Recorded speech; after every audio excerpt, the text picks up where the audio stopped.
এখানে একটা জিনিস দেখায়, সংসদ ভবনের এই গাছগুলোর মধ্যে বাদুড়গুলো সব উল্টো হয়ে ঝুলে আছে। এরা ঘুমায় মনে হয় এখন, সারা রাত এত কিচিরমিচির করে। তো চেষ্টা করলাম বাদুড়গুলোকে দেখাইতে, খুব খেয়াল করলে দেখা যাবে আর কি। ওরা উল্টা হয়ে ঝুলে থাকে। আর রাস্তাটা বারবার দেখাচ্ছি কেন, ওই একটা দুটা গাড়ি আসতেছে। আজকে খুব শান্ত পরিবেশ। তারেক রহমান আসছে বলে 300 ফিট বা ওই সাইডটা ভীষণভাবে ব্যস্ত।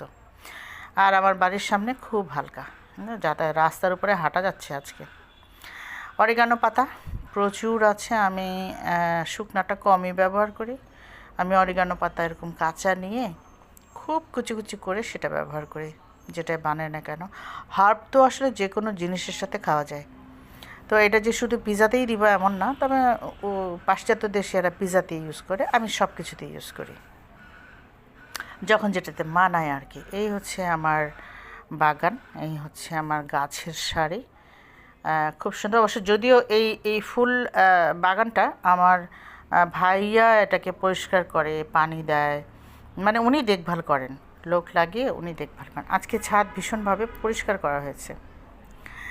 তো শীতকাল তো এই জন্য অনেক বেশি আমার অত বেশি ফুল গাছ নাই, সবই ফল আর ছোটোখাটো সবজি। এই কারণে আসলে অত কালারফুল কিছু দেখানো যাচ্ছে না, বাট সবুজটা আমি ধরেছি আর কি, যে সবুজ জিনিসটা আমার ভালো লাগে। সবুজে চোখ ভালো থাকে, সবুজে মন ভালো থাকে, এইসব। একটা ক্যারেট খুঁচিয়ে দেখা গেল এখানে বেশ কিছুটা মিষ্টি আলু আছে। এগুলো আমার মেয়ে বলে এগুলো সিদ্ধ করে খাবো। আচ্ছা ঠিক আছে। তো আমরা তখন এই সিদ্ধ আলু মিষ্টি আলুগুলো তুললাম, সে মাটি ভেঙে ভেঙে মিষ্টি আলুগুলো তুলেছি। হ্যাঁ, 4টা পেয়েছি বোধহয়, ছোটোখাটো আরও 2-1টা আছে। বাসায় এনে এগুলো পানিতে ভিজিয়ে রাখলাম যাতে বালিগুলো চলে যায়, তারপর সিদ্ধ করব।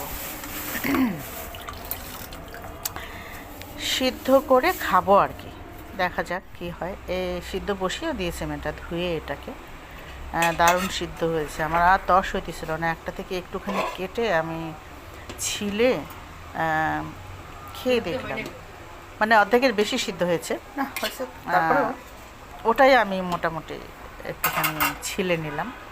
সেই সেই স্বাদ, মানে সত্যি নিজের ঘরের জিনিস নিজের মতো করে খাওয়া, নিজের বাগান মাটিতে রাখা জিনিস আমার সেরকম ভালো লাগলো। আমি খেয়ে একদম আমার অভূতপূর্ব স্বাদ। সামান্য একটু কাঁচা আছে মাঝখানে, কিন্তু সেটা সিদ্ধ হয়ে গেছে, অসম্ভব মজা লাগলো।